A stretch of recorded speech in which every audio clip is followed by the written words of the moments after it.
নমস্কার বন্ধুরা, আমি মধুমিতা। তো এই যে আমার হাতে দেখছো ফুলকপি, তার আজকে আমি ফুলকপি পরোটা তৈরি করে দেখাবো। আর এই শীতের সময় ফুলকপি তো খেতে ভালো লাগে, তাছাড়া এই পরোটাটা খেতে অসাধারণ লাগে। আর এই পরোটা একবার বানিয়ে খেলে না বারবার বানাতে ইচ্ছে করবে, খেতে এতটাই ভালো লাগে। তা চলো খুব সহজভাবে তৈরি করে দেখাবো আজকে এই রেসিপিটা, আশা করছি খুবই ভালো লাগবে। এই কপিটাকে প্রথমে ছোট ছোট করে কেটে নেব।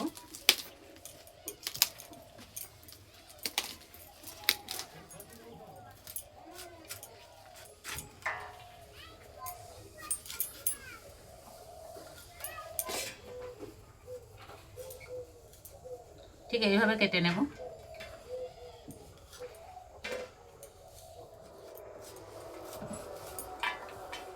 শুধু এই ফুলের অংশটাই নিতে হবে, এই ডাঁটাগুলো নিলে হবে না।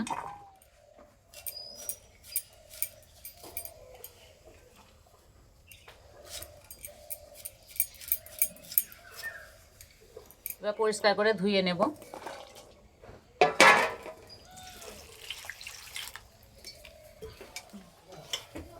এখনকার কপিতে বেশি নোংরাও থাকে না।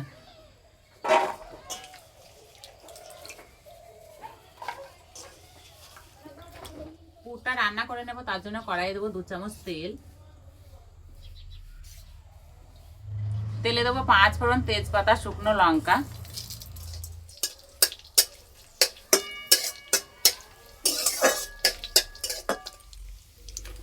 এবার কফি দিয়ে দেবো।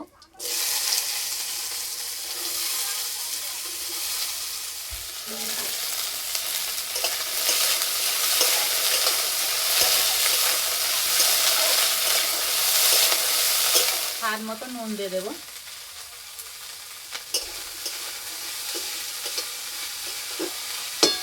ঢাকা দিয়ে কফিটা ভালো করে ভেজে নেব।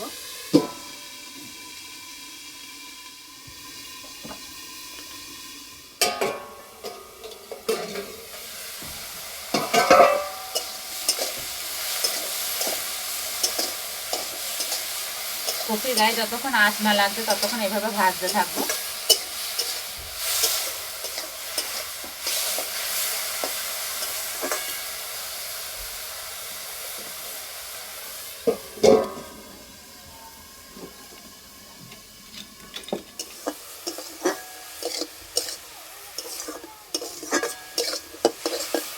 কফি ভাজা হয়ে গেছে, এই যে কালার চেঞ্জ হয়ে গেছে।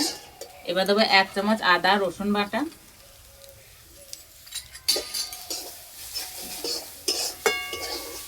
এবার দেবো গুঁড়ো মশলা, জিরে গুঁড়ো, হলুদ গুঁড়ো, লঙ্কার গুঁড়ো, অল্প একটু জল দেবো। মশলা কষানো হয়ে গেছে, এখানে আমি একটা সিদ্ধ আলু নিয়েছি, আলুটা এইভাবে ভেঙে দিয়ে দেবো।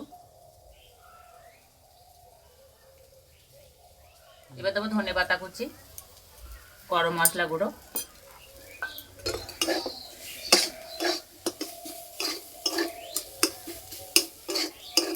গুঁড়ো থেকে যা সুন্দর গন্ধ বেরিয়েছে না।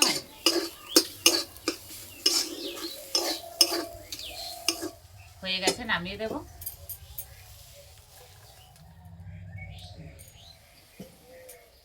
পরোটার জন্য গমের আটা মেখে নেব, তার জন্য পরিমাণ মতো আটা দিয়ে দেবো। আটায় দেবো নুন, জোয়ানটা এইভাবে একটু দলিয়ে দেবো, এতে স্বাদ গন্ধটা দুটোই খুব ভালো আসবে।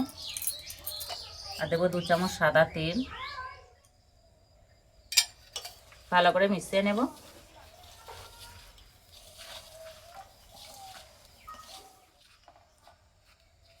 অল্প করে জল দেবো আর মেখে নেব।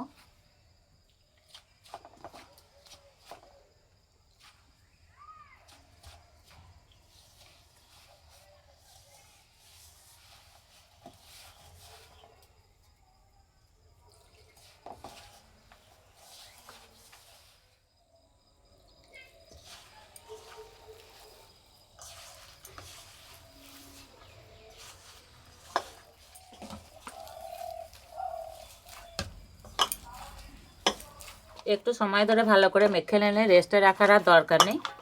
আমি একটু সময় ধরে মেখে নিয়েছি, এবার এখান থেকে লেচি কেটে নেব।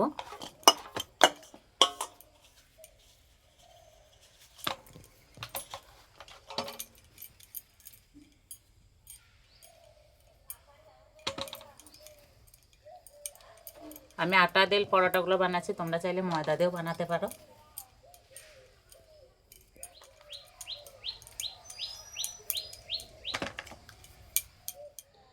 ভেতরে পুর ভরার জন্য এইভাবে গর্ত করে নেব।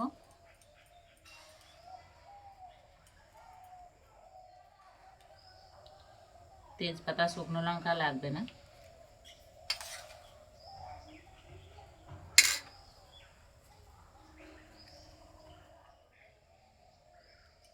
এইভাবে মুখটা ভালো করে বন্ধ করে দেব।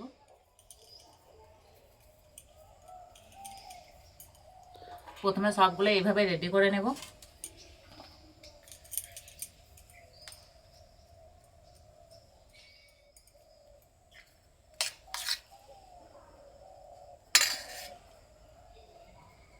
এই পুর থেকে যা সুন্দর গন্ধ বেরিয়েছে না, এই পরোটা খাওয়ার জন্য অন্য কোনো তরকারি লাগবে না।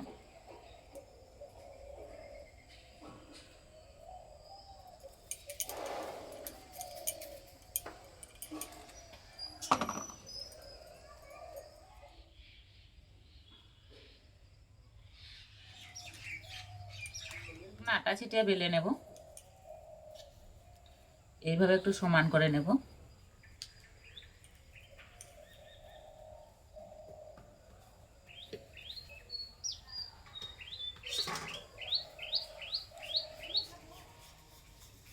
বেলার সময় বেশি জোরে চাপ দিলে হবে না, আস্তে আস্তে বেলে নেব।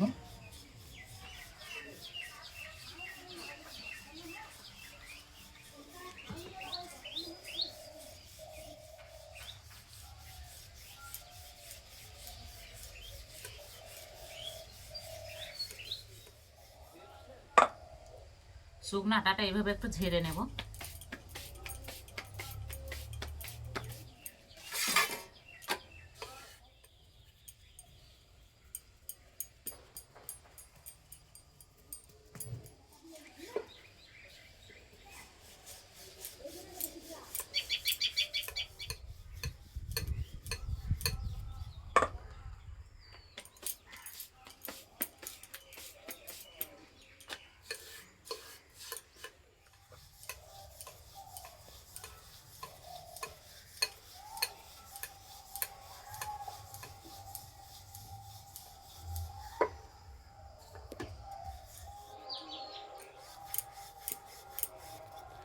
সব পরোটাগুলো খুব সুন্দর বেলা হয়েছে, একটাও ফেটে যায়নি কিংবা পুর বেরিয়ে আসেনি। এবার ভেজে নেব। পরোটাগুলো ভাজার জন্য চাটুটা ভালো করে গরম করে নিয়েছি, এবার দিয়ে দেব। আর এই পিঠ ওপিঠ ভালো করে সেঁকে নেব।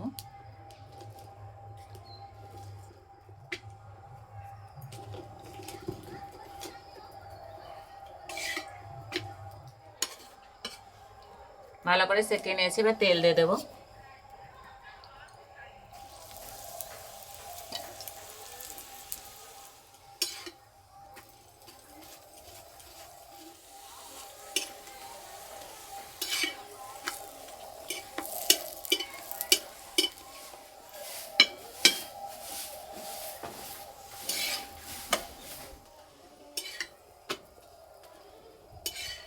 ঠিক এইরকম করে ভেজে নিতে হবে।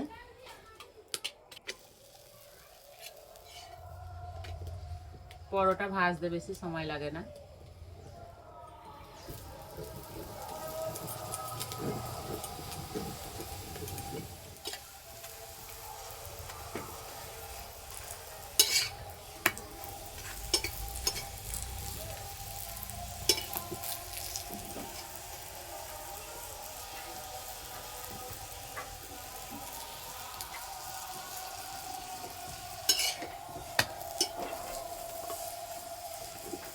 কত সুন্দর ফুলছে।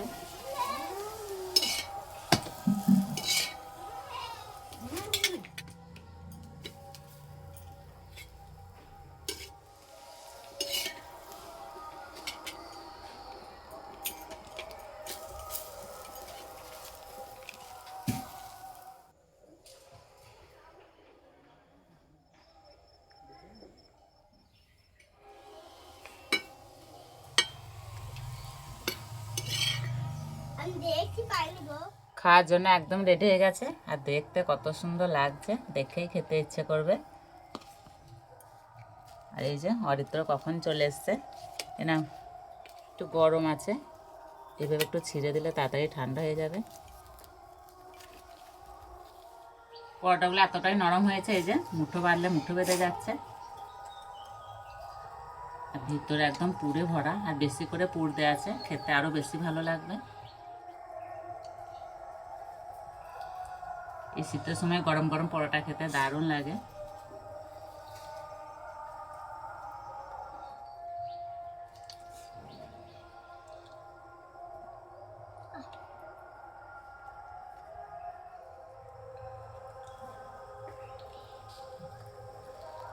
আর খেতে যা লাগছে না,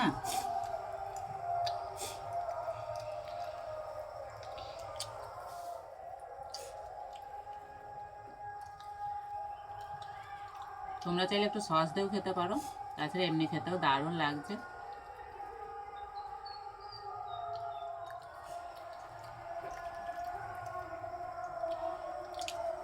কেমন হয়েছে? ভালো।